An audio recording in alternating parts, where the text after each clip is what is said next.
Hello YouTube. Today I wanted to let you know that strength builds are not boring. I'm the boring one here, but I just wanted to show you my strength int build. I didn't use the int as much as I should have, but it's on there, so we have ourselves a clever warrior. This gives you access to the Falling Star Beastjaw, Star Scourge Radon's curved great swords, the Ruin's great sword, as well as all of the strength armaments, and they work rather well together. I didn't utilize them fully in this video. I kind of wanted to talk more about strength builds in general, but we have a little patina of intelligence on the outside.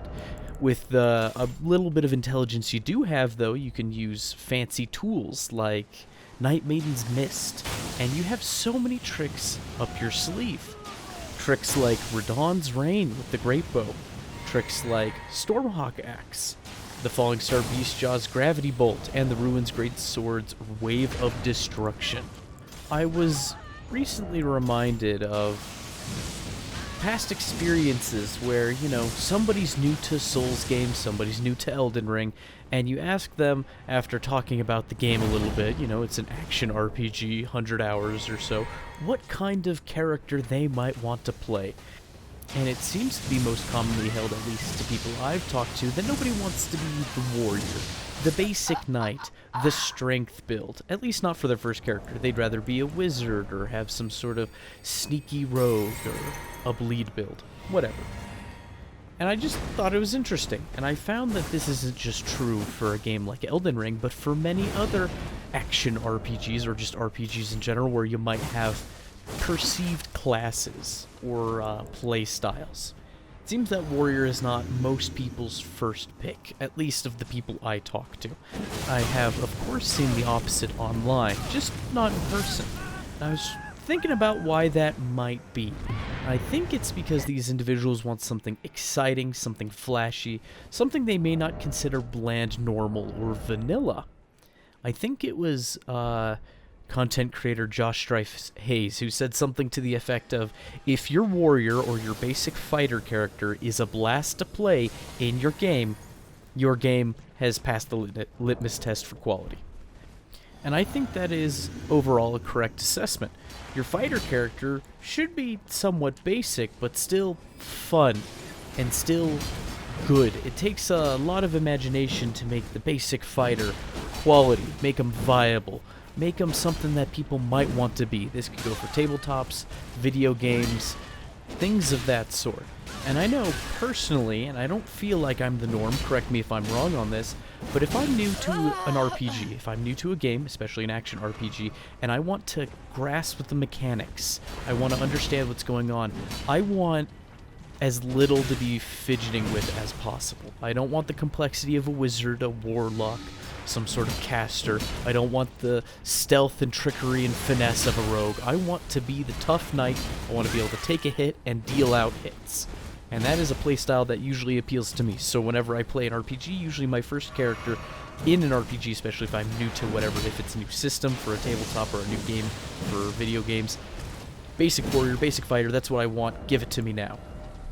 And if that experience is cool, fun, and memorable, you've done an excellent job. And I think melee fighters, strength builds, in Elden Ring do that quite well. Now, this build is not exactly what I would recommend for a new player, but it wouldn't be horrible.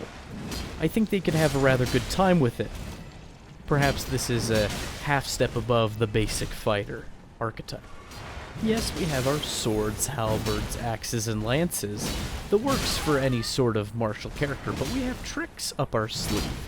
One such trick is Waves of Darkness. You can trade and dish out big damage and turn the tide in your favor, buying yourself just enough time to sneak away, to reset, and claim victory.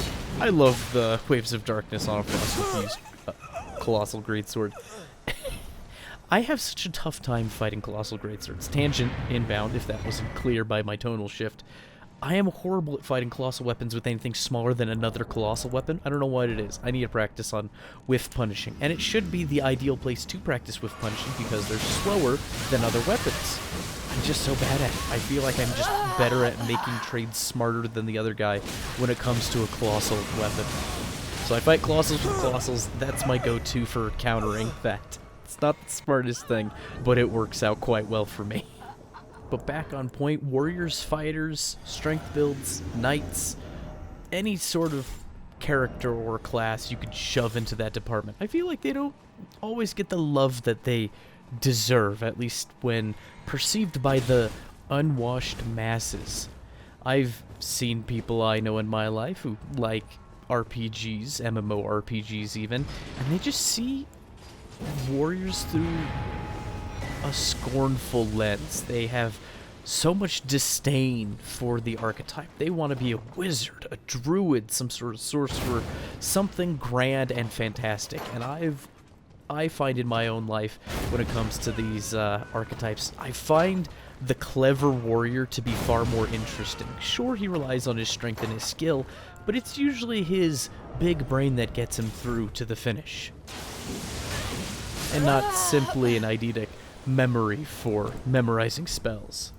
I suppose I blathered on such a simple point for quite a while there, but I'd like to know and hear from you, dear viewer, what sort of classes do you find yourself gravitating towards in RPGs? Don't worry if it's a wizard or a warlock or a rogue even. You can be honest here. I'm just saying what I prefer and what I think is not necessarily a fan favorite of most people, and there's nothing wrong with that, either one way or the other. Simple taste and preference. If I were to pick a number 2 archetype that I rather enjoy for my flavor of RPGs, I rather like Paladins, actually, and it's not just because they're a warrior who gets spells, grand holy abilities. I'm more like the personality behind what I think a paladin should be. A paragon of virtue, somebody who does good for good's sake because they think that's the thing to do, not necessarily somebody who's, I don't know, incredibly loyal to or subservient to a deity, though, in my opinion, a deity should need and ought to be a perfected and good individual, but that's neither here nor there. I feel like that's also an archetype we don't get to see. I've seen plenty of paladins in my day across fiction and RPGs in general, and it feels like people don't get it quite right. It actually bothers me quite a bit. A paladin should be somebody who's good and genuinely kind to others, who stands up for the weak and quite possibly downtrodden. You know, a champion of the honest, lowly individual, abounding in good works. That's a paladin to me. The holy smite and the religious symbolism, that's not what a real paladin is. In my opinion, a paladin could be somebody with no powers bestowed upon them by a deity. They could just be a fighter who does good for goodness sake, and to me that would be a good and proper paladin. This perception of mine that deviates from the popular cultural norm of paladin. Oh, look at this poor guy. He wanted nothing to do with that whole situation. He just up and left and abandoned his host. Oh my goodness, like, just laughing, seeing it again. And I was there when it happened. I've seen this footage a few times as I was picking out the clips for the video, and I'm watching it one more time, and it just still cracks me up, just his willingness to just abandon his host. I wonder if he was just a random summoned, or if he was actually this guy's friend. Hopefully it wasn't his friend. That might have resulted in an argument. Back on point, I was talking about what I think a paladin should be and how that's different from the pop culture understanding of a paladin. I think this deviation comes from the fact that in tabletops, most notably Dungeons and Dragons, the deities aren't perfect. The deities are usually self-inclined, selfish people who you really wouldn't look up to, other than the fact that they are super-powered beings. They might know more and they might be wise beyond their years, sure, but they're usually far from perfect, and they're generally not kind or benevolent. Some of them appear kind and benevolent, but they don't really act that way, to my experience. Maybe I've just had crummy dungeon masters in the past who are really bad at portraying such love, devotion, and benevolence that a deity ought to have for their, you know, their lessers. Their creations or their mortal subjects. And the very imperfect deity isn't a thing unique to Dungeons & Dragons. Oh no, it's existed in several pantheons of religions throughout history. Heck, it even extends to Elden Ring itself, where we have Queen Marika, spoiler, not perfect, I always found it interesting how Queen Marika is referred to as a god of the lands between, when she doesn't even seem to be the chiefest honcho in terms of that. It seems to be the outer gods are above her and the greater will above them all, at least when it comes to the domain of the lands between. She's like a vassal demigod as opposed to an actual god. It's kind of interesting how they worded everything, but that's probably just a consequence of clashing cultures coming together to come up with a mythos and a mythology. And that's fine. I can suspend my disbelief. I get it. Look at this person. I Stormhawk axe their friends. I go for the backstab. Mercy kill. Oh no. They've done it again. They've alt F4'd. I'm getting more of these recently. A lot of quitters. And I only use alt F4 when I want to close the darn program because I'm done for the day. I don't even think I alt F4 if I want to restart the game. I close it nicely and slowly and purposefully. Can't imagine. I'd sooner hop off a cliff than alt F4, but maybe that's just me. I suppose I've dallied enough and I should return to the central point of the video, the reason I titled it as such. Strength is not boring. And I think this is most prevalent in Souls games, or in Elden Ring, to be more specific, because this is like the IKEA of video games. You have so many tools and bits and baubles to pick from when assembling your character and having their identity amongst their skills and weapons and armor. The strength build is only boring if you make it boring. And maybe a lot of people don't realize that there's that much control over your character and what they do and what they accomplish. You could even use several dex weapons and infuse them with strength, and a lot of them will work well enough. And that's a pretty neat thing you can do. You could use all these, like Gravity Bolt, and be a mock wizard even though your primary damage stat is strength. You could do so many things with it. And or you can be a melee knight who wears the armor, swings the sword, has the shield, but you're really scaling with dex because you're not ready to come out to your parents. I apologize, I couldn't help myself. I succumbed to my baser instincts of humor, the low-hanging fruit, the easy joke. And you know what? I really like Flaming Strike.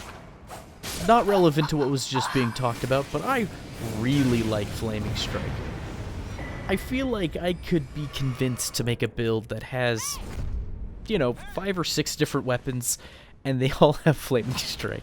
Great sword, straight sword, halberd, all the, curved great sword, just a whole arsenal, all with the same exact Ash of War because I'm a boring, bland person.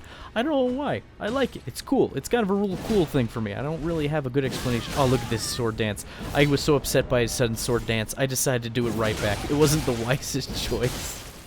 But I thought we had a moment there, a little kinship where I said, hey, anything you can do, I can do probably slightly worse. Though that's not how the song goes. I think if I were to go into detail as to why I like Flaming Strike, it's because it combines a slightly mystical idea, conjuring fire, with a martial character, swinging sword. That two-part is very flavorful to me. It's probably why I like the Carrion Sword Sorceries, It's magical thing being used in a mundane, simplistic fashion. It is to form a spell blade to slash or pierce your foes. And that aspect of we're doing the knight warrior thing, but with a magical outlook or exterior, I like that. I like that a lot. So Flaming Strike gets a pass from me. It probably would be considered witchcraft. And I know, I lured you, I beguiled you into this video to hear why I think strength isn't boring, and the whole while I'm using things that aren't really what you might associate with pure strength necessarily.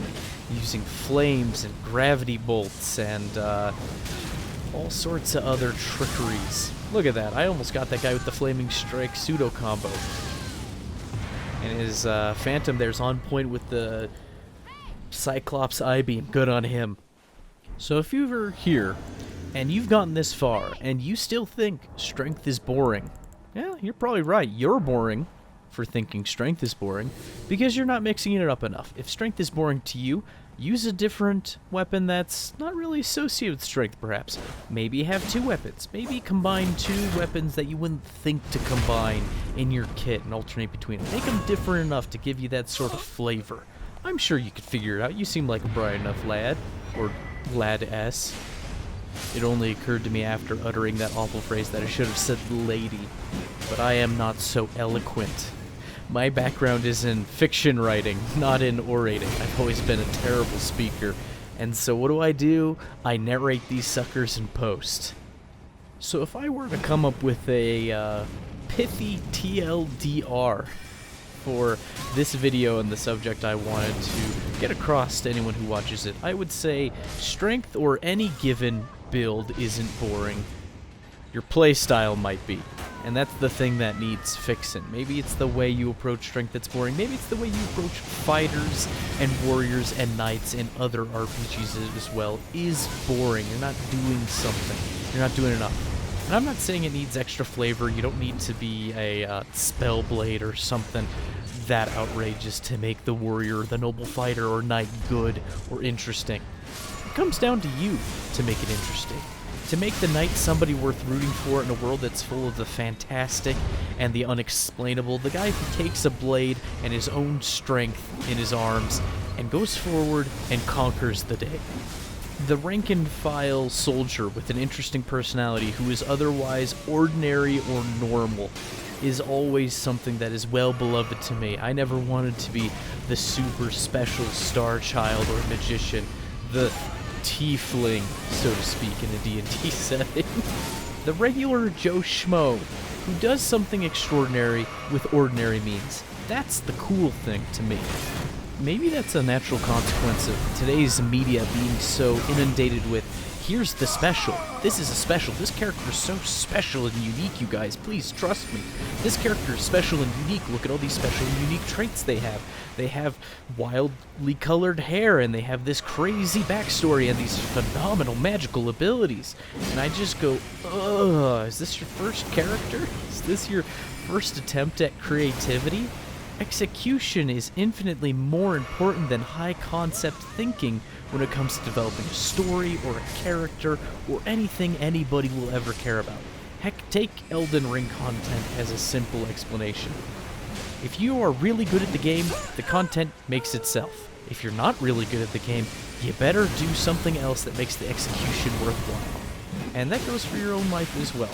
Execution is more important than being unique. And I hope you have a phenomenal day.